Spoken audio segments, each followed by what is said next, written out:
ക്ഷേമ പെൻഷനുകൾ നൽകാൻ സഹകരണ സംഘങ്ങളുടെ കഴുത്ത് ഞെരിച്ച് സംസ്ഥാന സർക്കാർ. കഴിഞ്ഞ ഒരു വർഷത്തിനിടെ മാത്രം സഹകരണ സംഘങ്ങളിൽ നിന്ന് സർക്കാർ കടമെടുത്തത് 5430 കോടി രൂപയാണ്. ഇതിൽ 5065 കോടിയും തിരികെ നൽകിയിട്ടില്ല. രേഖകൾ ജനം ടിവിക്ക് ലഭിച്ചിട്ടുണ്ട്. വിവരങ്ങളുമായി രാജീവ് ഉണ്ട്. രാജീവ്, എന്തായാലും കടമെടുപ്പ് പല പേരിലാണ് എന്ന് മാത്രം. രാഗി, തീർച്ചയായും ഈ ഒന്നാം പിണറായി സർക്കാർ അധികാരത്തിലെത്തിയപ്പോൾ അന്ന് സർക്കാർ പറഞ്ഞിരുന്ന ഏറ്റവും പ്രധാനപ്പെട്ട ഒരു കാര്യം, മുഖ്യമന്ത്രി വാർത്താസമ്മേളനം നടത്തിയപ്പോൾ പറഞ്ഞത് ഇനി മുതൽ ക്ഷേമ പെൻഷനുകൾ മുടങ്ങില്ല, അത് കൃത്യമായി തന്നെ അർഹരായവർക്ക് നൽകും എന്നായിരുന്നു. എന്നാൽ ആ വാഗ്ദാനം നൽകി മാസങ്ങൾ പിന്നിടുമ്പോൾ ക്ഷേമ പെൻഷൻ മാസങ്ങളോളം വീണ്ടും മുടങ്ങുന്ന ഒരു സാഹചര്യമായിരുന്നു സംസ്ഥാനത്ത് ഉണ്ടായിരുന്നത്. രൂക്ഷമായ സാമ്പത്തിക പ്രതിസന്ധിയായിരുന്നു ഇതിന് കാരണമായി ധനവകുപ്പ് മുന്നോട്ട് വെച്ചത്. ഇതിനുശേഷമാണ് ഈ ക്ഷേമ പെൻഷനുകൾ കൃത്യമായി നൽകാനെന്ന പേരിൽ സഹകരണ സംഘങ്ങളുടെ ഒരു കൺസോർഷ്യം രൂപീകരിച്ചത്. ഈ സഹകരണ സംഘങ്ങളുടെ കൺസോർഷ്യം വഴി ക്ഷേമ പെൻഷനുകൾ കൃത്യമായി നൽകുമെന്നായിരുന്നു സർക്കാർ വാഗ്ദാനം. അതുപോലെ തന്നെ സഹകരണ സംഘങ്ങൾക്ക് സർക്കാർ നൽകിയ ഉറപ്പ് ഈ നൽകുന്ന പണം കൃത്യമായി തിരിച്ചു നൽകുമെന്നായിരുന്നു. എന്നാൽ ഈ രണ്ട് വാഗ്ദാനങ്ങളും പാലിക്കപ്പെടാത്ത ഒരു സാഹചര്യമായിരുന്നു. ഇതിനുശേഷം 2023 ബജറ്റിൽ ധനമന്ത്രി KN ബാലഗോപാലാണ് ഇന്ധന സെസ് ഏർപ്പെടുത്തിയത്. ഈ ക്ഷേമ പെൻഷനുകൾ നൽകേണ്ടേ എന്ന ചോദ്യത്തോടു കൂടിയായിരുന്നു ഇന്ധന സെസ് ഏർപ്പെടുത്തിയത്. പെട്രോളിനും ഡീസലിനും 2 രൂപ വീതം വർദ്ധിപ്പിച്ചാണ് ഇന്ധന സെസ് ഏർപ്പെടുത്തിയത്.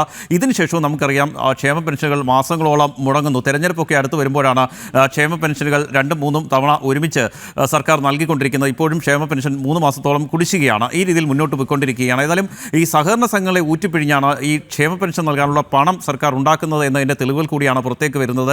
കഴിഞ്ഞ ഒരു വർഷത്തെ, അതായത് ഈ നിലവിലുള്ള വർഷത്തെ മാത്രം കണക്കുകൾ പരിശോധിക്കുകയാണെങ്കിൽ 5033 കോടി രൂപയാണ് സർക്കാർ സഹകരണ സംഘങ്ങളുടെ കൺസോർഷ്യം വഴി കടം എടുത്തിരിക്കുന്നത്. ഇതിൽ 5065 കോടി രൂപ മാത്രമാണ് തിരികെ നൽകിയിരിക്കുന്നത്. 5430 കോടി രൂപ കടമെടുത്തപ്പോൾ 5065 കോടി മാത്രമാണ് തിരികെ നൽകിയിരിക്കുന്നത്. ഈ രീതിയിൽ സഹകരണ സംഘങ്ങളെ പൂർണ്ണമായും ഊറ്റിപ്പിഴിയുന്ന ഒരു അവസ്ഥയിലേക്ക് സർക്കാർ പോവുകയാണ്. ഇത് ഒരു വർഷത്തെ മാത്രം കണക്കാണ്. അതിനു മുൻപും സഹകരണ സംഘങ്ങളിൽ നിന്ന് സർക്കാർ കടമെടുത്തിട്ടുണ്ട്. ഈ പണം കൃത്യമായി തിരികെ നൽകുന്നില്ല. മാസങ്ങളോളം കുടിശ്ശികയാണ്. പലതവണ ഈ സഹകരണ സംഘങ്ങൾ പണം ആവശ്യപ്പെട്ടുകൊണ്ട് സഹകരണ സംഘം രജിസ്ട്രാർക്ക് കത്ത് നൽകിയിട്ടുണ്ട്. എന്നാൽ ഇതിന് കൃത്യമായ മറുപടി ലഭിക്കാറില്ല. ഇതിനെ തുടർന്ന് ഈ സഹകരണ സംഘങ്ങളുടെ കൺസോർഷ്യം ഇനി പണം നൽകാനാകില്ല എന്ന് അറിയിച്ചിരുന്നു. അതും CPM നിയന്ത്രണത്തിലുള്ള സഹകരണ സംഘങ്ങൾ പോലും ഇതിനോടിപ്പോൾ സഹകരിക്കുന്നില്ല. കാരണം KSRTC പെൻഷൻ നൽകുന്നതിന് വേണ്ടി സഹകരണ സംഘങ്ങളിൽ നിന്നാണ് പണം കടമെടുക്കുന്നത്. ഈ സഹകരണ സംഘങ്ങളിലേക്ക് പണം എത്തുന്നത് നിക്ഷേപകരിൽ നിന്നാണ്. നിക്ഷേപകർ നൽകുന്ന നിക്ഷേപം അത് അവർക്ക് തിരികെ നൽകേണ്ട ബാധ്യത സഹകരണ സംഘങ്ങൾക്കുണ്ട്.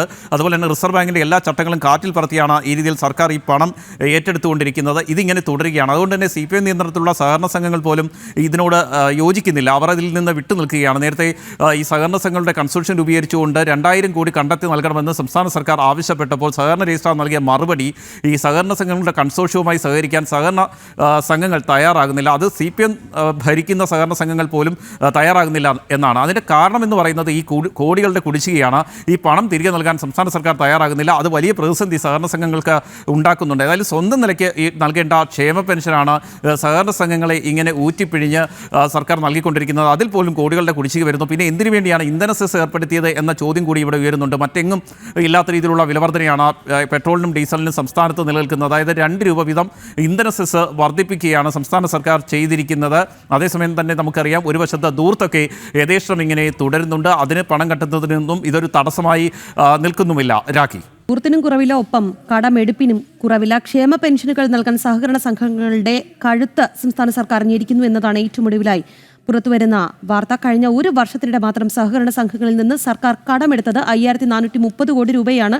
ഇതിൽ 5065 കോടിയും തിരികെ നൽകിയിട്ടുമില്ല. ഇതിന്റെ രേഖകളാണ് ജനം TV പ്രേക്ഷകരിലേക്ക് എത്തിച്ചത്. രാജീവാണ് വാർത്തയുടെ വിശദാംശങ്ങൾ നൽകിയത്.